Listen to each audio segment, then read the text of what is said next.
I have found her along the way. Now that I have found you, girl.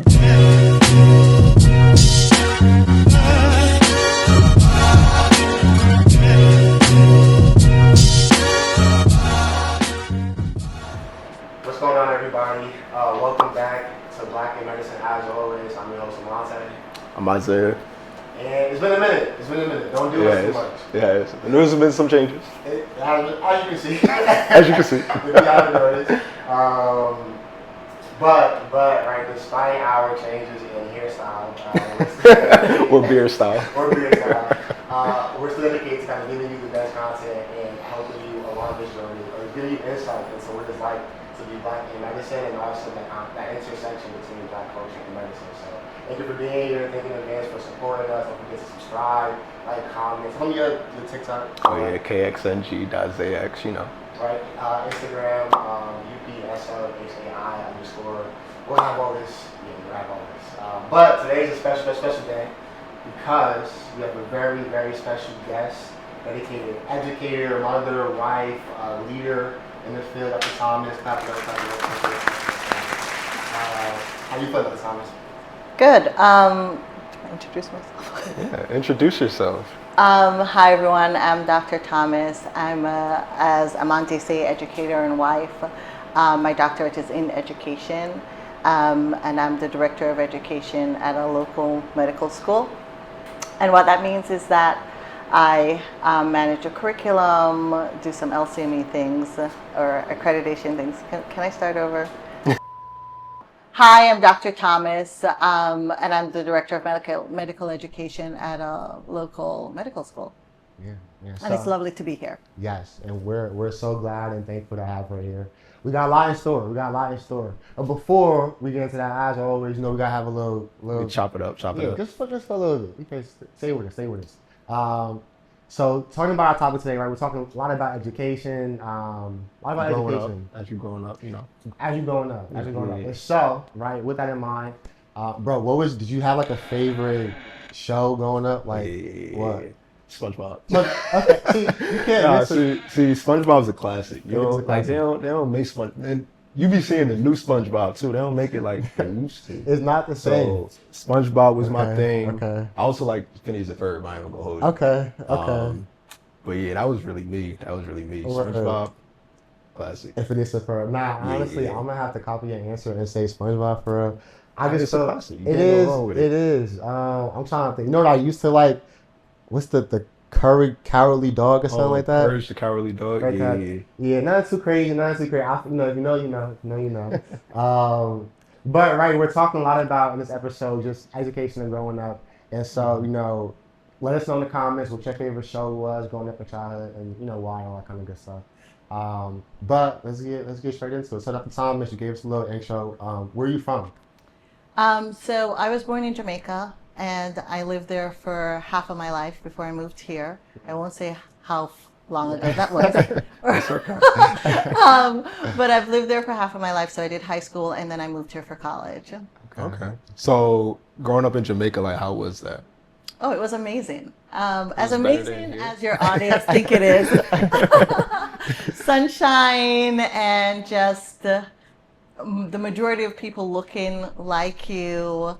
And it was definitely a culture shift moving here. Okay. What was the biggest, you think, culture shift? Like that biggest thing that you noticed culturally was?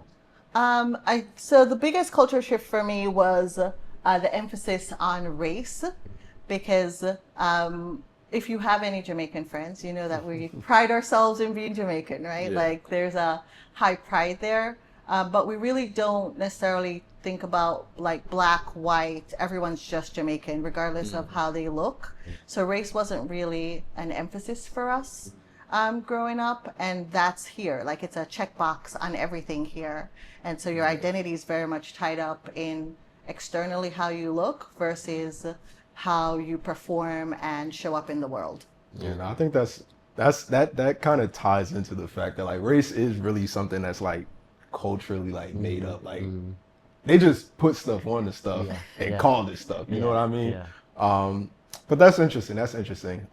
So growing up, like in Jamaica, like what did you want to be like as you were growing up? Um, so that's interesting. So my mom always said to us to be the best that we can be in anything. And so I think I wanted to be anything. You know, I didn't have a specific area that I wanted to explore. I think I wanted to be a flight attendant at one point. Okay. And she was like, no, not that one. Not that one. Anything but that. Stuff that one. Yeah. Yeah, she was like, no, not that one. That's probably the only thing she ever said no to Okay. in terms of career. But what was different for me was just that when everyone looks like you, from your prime minister to your teacher to your doctor, to the person taking care of you after school, your babysitter, right? Then you can kind of dream to be any one of those things. And so it was kind of very fluid for me. That's so important. I feel like it's cool that you mentioned that because I think like representation as a child matters a lot more than I think what people think sometimes. Like I think we talk about this a lot. I mean, as a like just how you can only just as is like you can only be what you see, right? And so if all I see are rappers, ball players, and I'm gonna be a rapper. I'm gonna be a rapper and ball player. You know what I mean? Ball So player, you feel me? yeah, so for you to say, you know, kind of growing up in this really diverse kind of culture and area where everyone looks like me, for you is like the door's open and I can be whatever I want to be. Where you know, for others it may not always be like that. And so kind of having your doctorate in education and going throughout the education field, what has been something that I guess you kind of just learned or picked up along the way when it comes to making that transition from being in education, where in Jamaica the mindset is I can be whatever I kind of want, versus coming here and you're working with students where that mindset may be a little bit different. I think so. Let me tell you the kind of students that I've worked with because it's been a pretty diverse group. So earlier in my career, I worked with high school students and I worked for a program that helped get them into college. And I was in Paterson, New Jersey. And so, Shout out. that looked very different. It was getting the parents on board with the students' dream and getting the students to dream a little bit beyond being the basketball player and some of the rapper and some of Nothing wrong with and that. there's nothing wrong with that, but getting them to dream and see the value in a college education. And then I worked at a community college, and then I worked with graduate students. And so it kind of looks different in terms of what student perspective is and what they desire to be.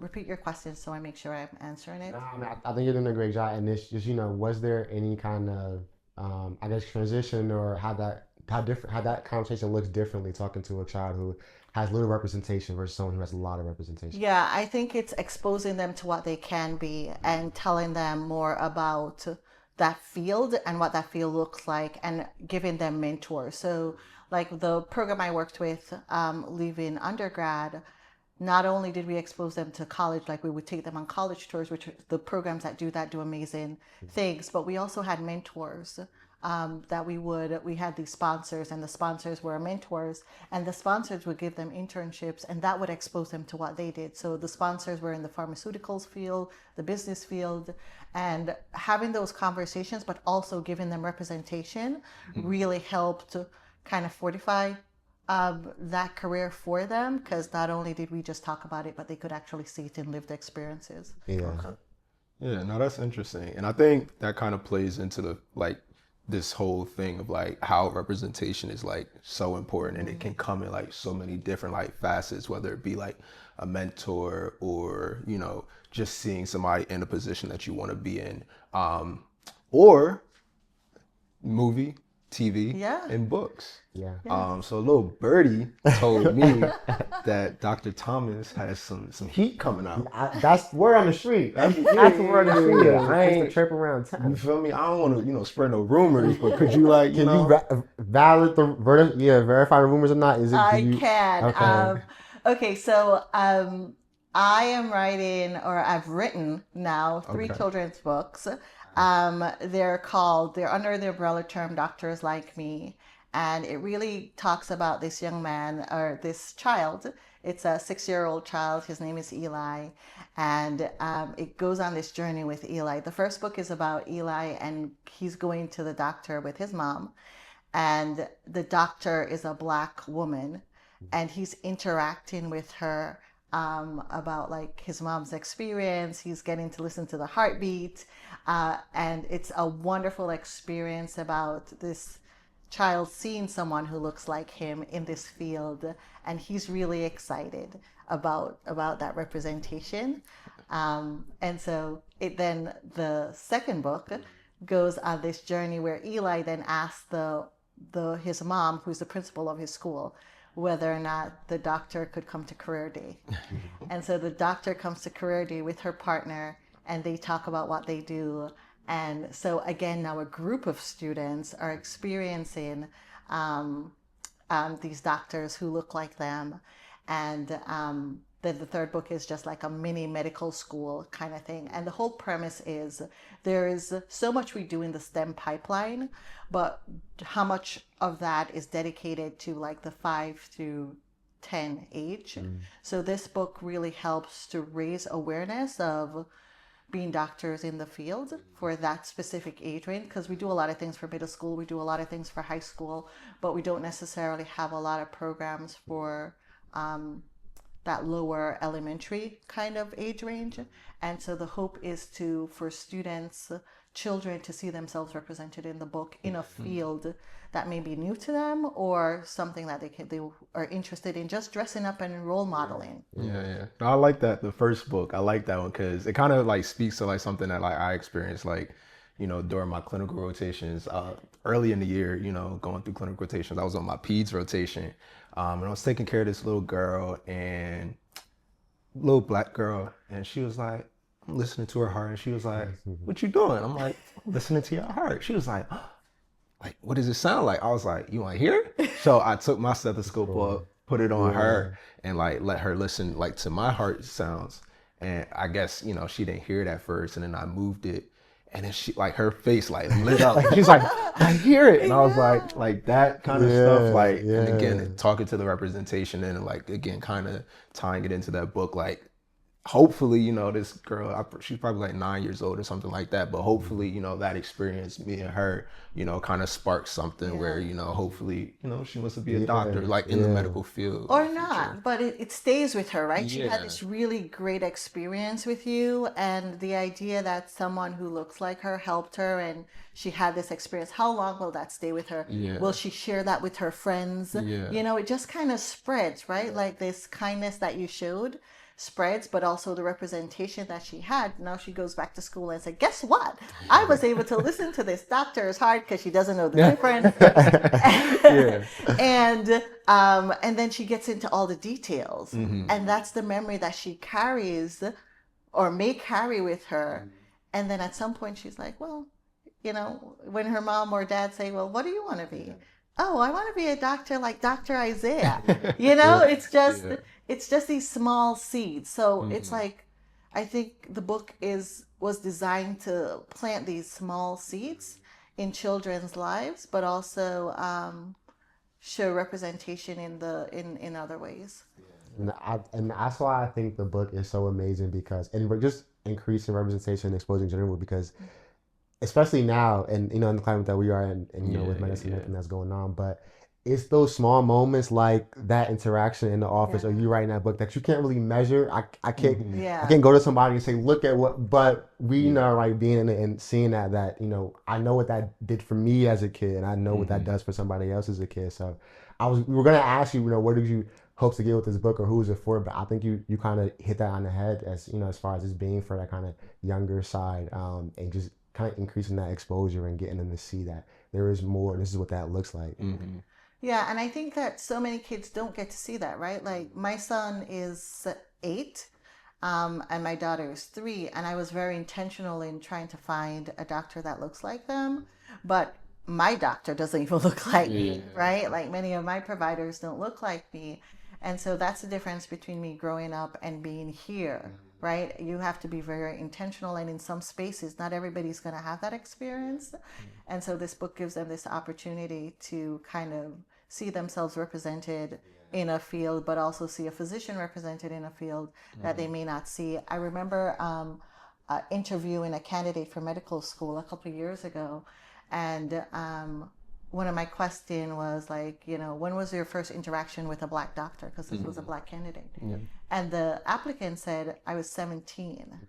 And I was just like, 17? That was me. Yeah. Honestly, my first, and it wasn't even like doctor that I was in our pathway programs. So I was already in undergrad. Yeah. And that was the first time I'd ever seen like a black physician.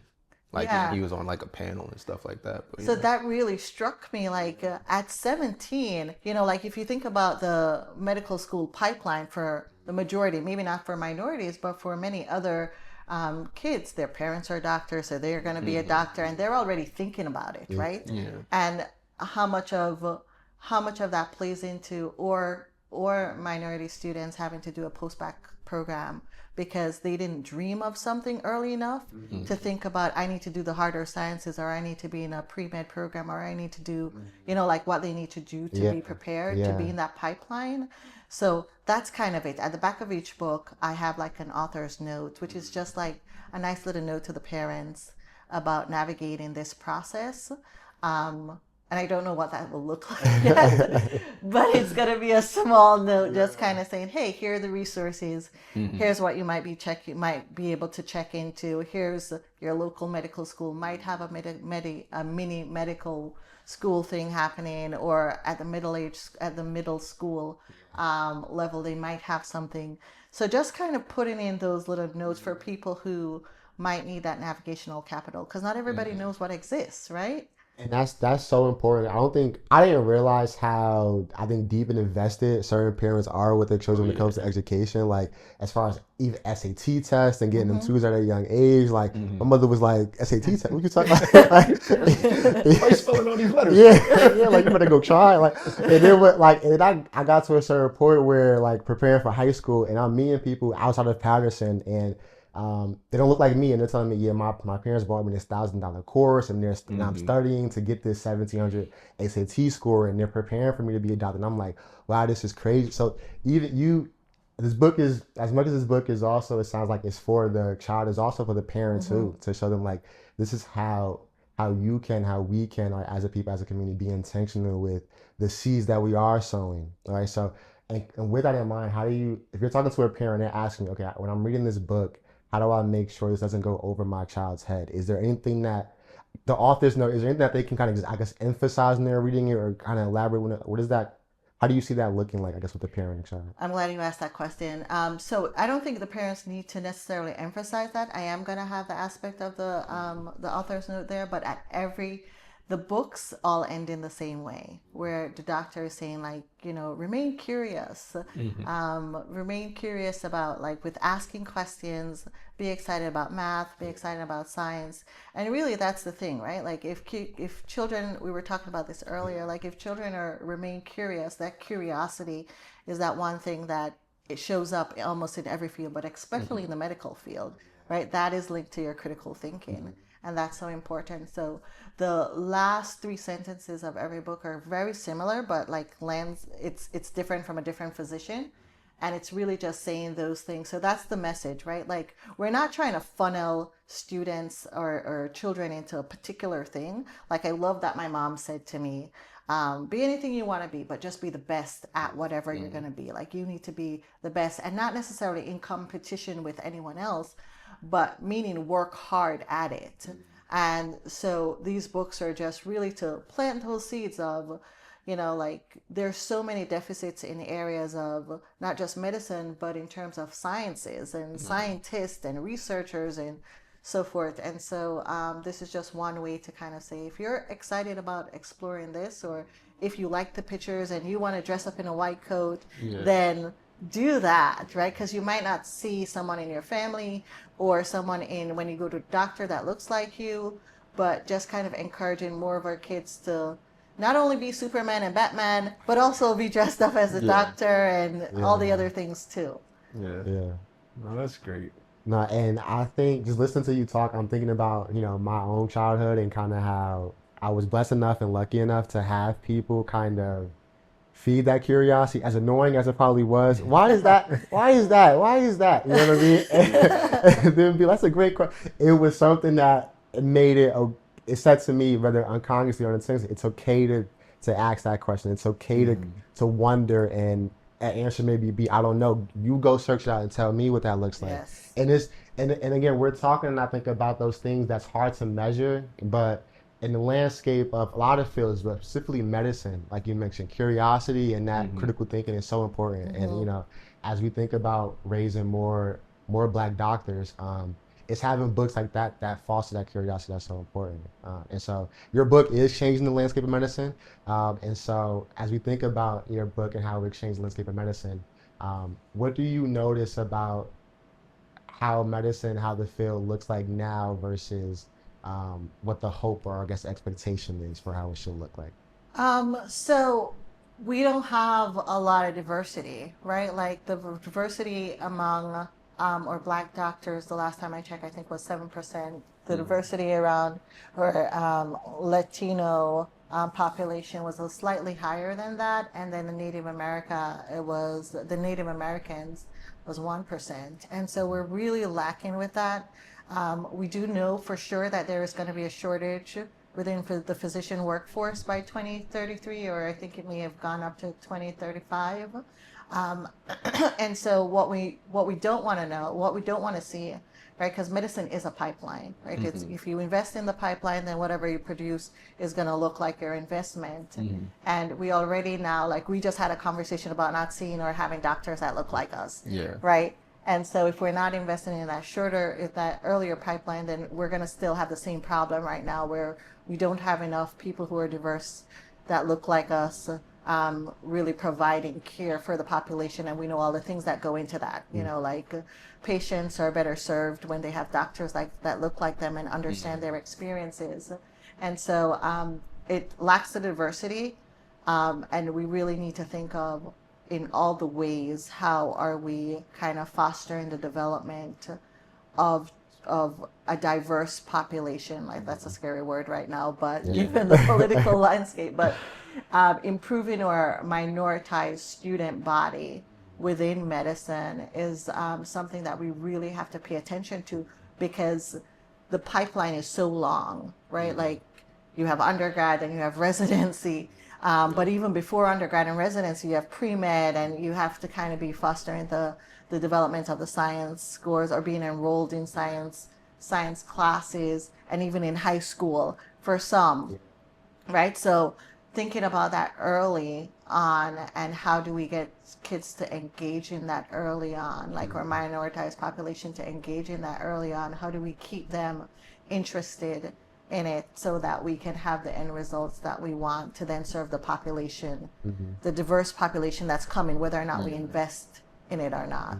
Yeah, and I think that's one of the things that, like, again, it can be quantified a little bit, but it's sometimes even anecdotal of just the fact that, like, having a doctor that looks like you or, like, has some of those shared life experiences, like, improves health outcomes in the long term. Again, there's research out there that shows that. Absolutely. Whether, again, you want to believe it or not, like, There is research. there's research that, like, factually says that. Yeah. And so, again, trying to, like, funnel, like you said, like, these physicians that look like our country. Like our country is very diverse. It's like not just Black, Hispanic, white. There's other even ethnicities and races. And again, we need our workforce, our physician workforce, our healthcare workforce to represent that, so that everybody is getting the best care possible. Yeah.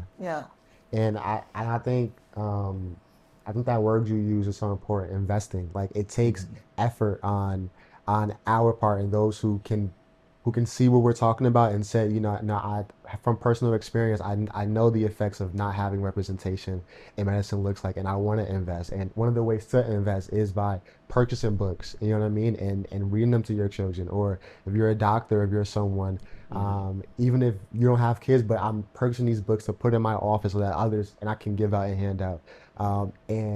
And I think that's honestly, that was kind of our main motivation for even starting the podcast, was just like, regardless of where this goes or what happens, these conversations are needed, and it should be had. And it's those small seeds that I think go a long way. So it's just so amazing how it always works out, and we're thankful that you're here being able to talk about the book. And so, okay, so perfect world. Where do you see, book sells 1 billion copies. Where do you see the landscape of medicine, I guess, in 10, 15 years from now? Or where do you hope it would be? What does that dream kind of world look like? I think we have to go beyond 10 years because we already have those folks in the pipeline, right? Because that's just how medicine Yeah. works. But maybe 15, 20 years, what I hope it will look more like the population the physicians will serve, right? Like I hope our pipeline that we have coming through is diverse in all the richness of what we look like as a community so that we can serve so we can serve the population, so that physicians can serve the population better. Yeah. No, it definitely looks like a long time. Yeah, Sadly. because Sadly. it's an investment, right? Like your Yeah. training is so long.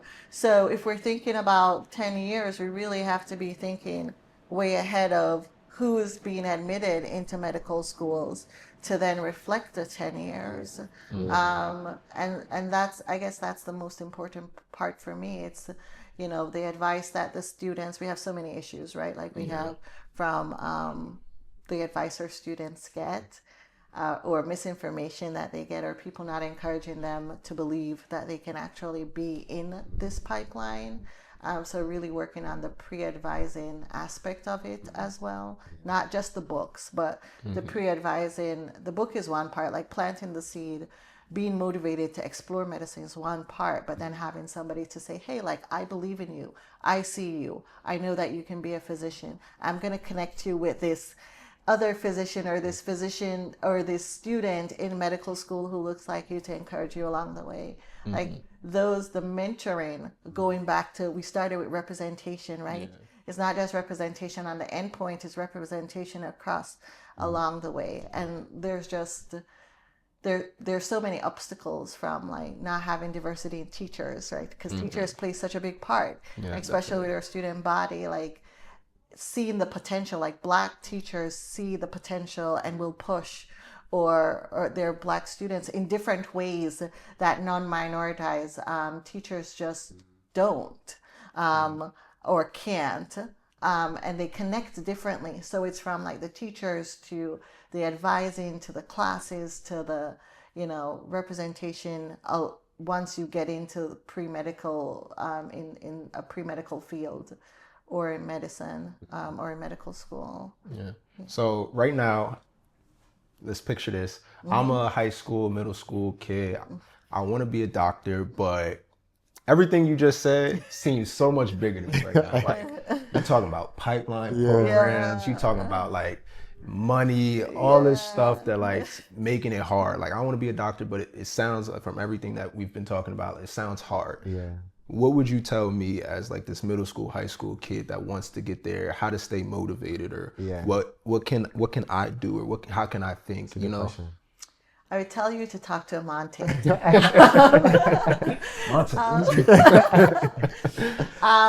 I would just tell you that we need you. Okay. We need you in medicine. As much as you want to be in medicine, we need you in medicine. So stay the course. It's not an easy course. It's not it will get difficult at times. I'd probably connect you with someone I know, because I'm a connector. So I'd definitely connect you with an Amonte or somebody else that I have, and just have them mentor you along the way. But I would tell you that I believe in you. I see you, and I know you could do it. Yeah. That's great. I feel motivated already. And the dope thing is that Dr. Thomas does everything that she just talked to Isaiah about. Like, she's been the person who, throughout you guys follow our journey along on Instagram and social media, so you know all the challenges and things that we go through and have been going through. And I can say firsthand that Dr. Thomas has been someone who's been like in my corner. And when I'm like, you know what, I'm done with medicine, he's like, no, you're not actually. We need you. And I'm like, okay, And so and it just goes back to what you said in the beginning, how like having that representation and people in these spaces who look like you goes a long way. Even if it's one voice, you know what I mean? That voice gets magnified when it feels like, or seems like, there's no other voices there. You know what I mean? So, keep going, don't stop. And okay, so we're wrapping up, and as we wrap up, kind of closing. Dr. Thomas, any like last remarks, last things that you want to just share with the audience, those watching, about just this book, who you are, this journey, or anything that's on your heart? And so my primary goal in the space that I can, or in whatever capacity that I can, is to really be a part of diversifying the workforce of the physician workforce. And so I would say, you know, if you're a parent or if you're in high school, just think of how you can plant a seed in somebody else's life and what that looks like. So whether it's buying a copy of the book, and we, as you should, a link will be in the It'll be somewhere. somewhere.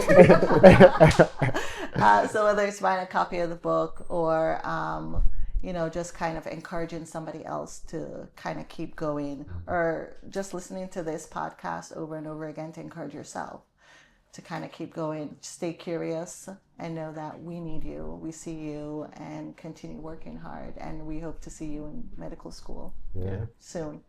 Any last words, bro? Hey, we like Dr. Thomas said, we need a diverse workforce, physician workforce. All in all, like, it's gonna help everybody in the long term, as much as, you know, the political sphere may say otherwise, and, you know, but we need people. We need, again, diverse workforce. So, like we already said, like, keep it pushing. You got it. Let's be doctors. Man. And you know, we got some exciting stuff, you know, coming soon. So be patient with us. Be patient with us. We working. But definitely keep following along. Make sure you subscribe, like, comment. Keep following us along on our journey with social media. If there's ideas about what topics you want us to talk about, if any people that you want us to also interview. But yeah, man, I think that's a wrap. That's a wrap. Thank you so much. Thank you for having me.